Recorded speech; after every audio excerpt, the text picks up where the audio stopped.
तुमच्या नवऱ्याला येतं का टेन्शन कशाचं ते सांगतेच पुढे.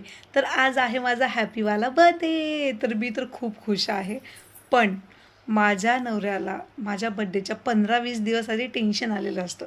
तर ते कशाचं, आता हिचा बड्डे येणार आहे, हिला काय गिफ्ट देऊ, हिच्यासाठी काय सरप्राईज करू, काय करायला पाहिजे, कसं करायला पाहिजे, या गोष्टीचं त्याला टेन्शन आलेलं असतं. तुमच्यासोबत घडतं का असं? तुमच्या नवऱ्याला येतं का या गोष्टीचं टेन्शन? कमेंट करून मला कळवा. तर काही काहींचे नवरे जे आहेत, तर ते करतात बाबा मस्त सरप्राईज वगैरे देतात. आणि आता आमच्या लग्नाला झालेले आहेत 10 वर्ष पूर्ण आणि नवरा भरपूर सरप्राईज देऊन थकलेला आहे. मला तो विचार करतो, की यार आता काय केलं पाहिजे नवीनच्यासाठी. आणि माझं तर असं आहे बड्डे म्हटलं, की मला एकदम स्पेशल ट्रीटमेंट पाहिजे असती. तू कर बाबा काहीतरी कर, पण कर. मला सकाळी कुठेतरी बाहेर घेऊन जा, दिवसभर मस्त फिरव, काहीतरी एखादी साडी सरप्राईज दे, काहीतरी ड्रेस दे, पण काहीतरी कर. गोल्ड दे काहीतरी. हां, या सगळ्या गोष्टी मला पाहिजे असतात.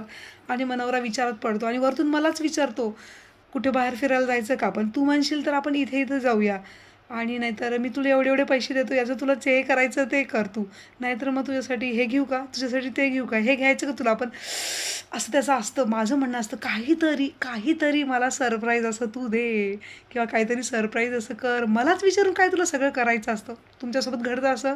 घडत असेल तर नक्कीच कमेंट करून मला कळवा. आणि आज देखील माझ्यासोबत तसंच झालेलं आहे. आणि आज आम्ही बड्डेच्या दिवशी मॉलमध्ये गेलो आहे ड्रेस घ्यायला, तो पण माझ्या आवडीचा. मला वाटलं काहीतरी घेऊन ठेवेल हा, काहीतरी करेल प्लॅन. पण नाही, "चल आपण तुझ्या आवडीचा ड्रेस घ्यायला जाऊ," असं त्याचं बोलणं होतं. असं आहे. कमेंट करा तुमच्याकडे पण जर असंच असेल तर. आणि हो, जाताना मला बर्थडे विश करून जा.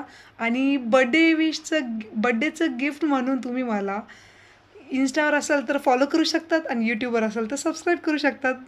आणि हो, बर्थडे संपला की दुसऱ्या दिवशी अनफॉलो आणि अनसबस्क्राईब करू नका. चलो बाय.